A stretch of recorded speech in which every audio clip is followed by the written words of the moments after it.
दोस्तों, आज 6 जनवरी है। तिलकुटी संकट चौथ माता का व्रत है। आज मैं आपको उनकी एक कथा सुनाने वाला हूँ। एक गांव में एक साहूकार रहता था।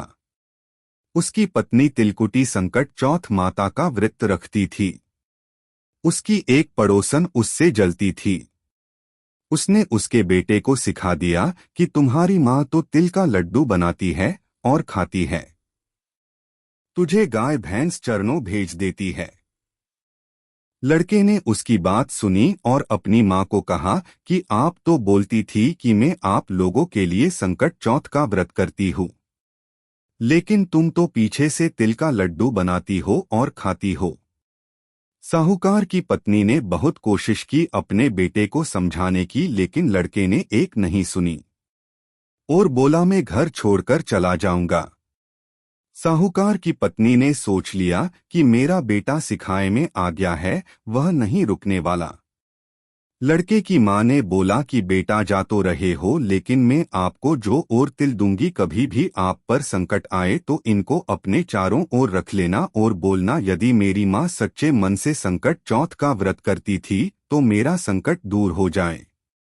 लड़के ने जो और तिल को लिया और चल पड़ा। आगे चल तो जंगल से शेर आ रहा था।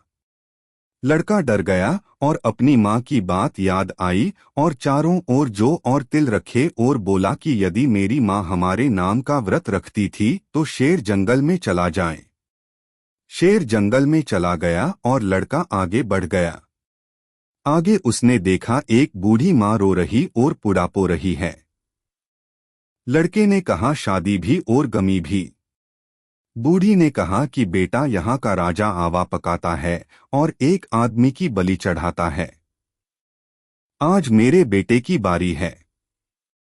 लड़के ने कहा, बूढ़ी माँ में चला जाऊं तो? बूढ़ी ने कहा, बेटा तुम कैसे जाओगे मौत के मुंह में? लड़के ने कहा, मैं चला जाऊंगा, बस मुझे भर पेट पूड़ा खिला दो। राजा का मंत्री आया और लड़का उसके साथ चला गया। राजा ने आवा रखा और लड़के को अंदर चीन दिया। आवा छठा महीना पकता था, लेकिन अब की बार तीसरा महीना ही पक गया। राजा अपने मंत्री के साथ गया और आवा उतारा तो देखा कि जो और तिल हरे हरे उगे हुए थे और लड़का बीच में बैठा हुआ था। राजा ने कहा, ऐसा कैसे हो सकता है कि तुम जिंदा हो? लड़का बोला कि ये मेरी माँ के भक्ति का फल है। राजा ने कहा, ठीक है, मैं मेरी बेटी की शादी तुमसे करूंगा। लड़के ने कहा, मेरे पास तो कुछ भी नहीं है, मैं तो घर भी छोड़कर आ गया, मैं इतना शर्मसार हूं, मैं वापस भी नहीं इसी महल में रहना। दोनों हंसी खुशी रहने लगे, लेकिन राजकुमारी की चाची ताई ताने मारने लगी कि पेट में से तो निकल गई लेकिन हांडी में से नहीं निकली। राजकुमारी उदास रहने लगी। एक दिन बारिश हो रही थी। लड़का और राजकुमारी दोनों महल में टहल रहे थे। लड़का बोला, आज तो हमारे गांव की तरफ भी बारिश हो रही है। राजकुमारी बोली, तुम्हारा भी गांव है? लड़का बोला है, मेरे भी माँ बाप है। राजकुमारी बोली, तो चलते हैं अपने घर।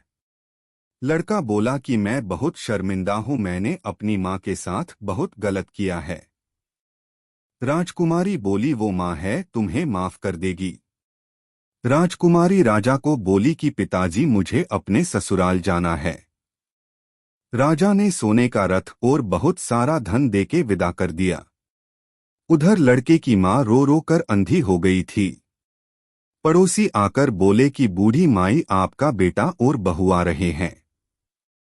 लड़के की माँ बोली, क्यों ताने मार रहे हो, पहले तो सिखा के भेज दिया।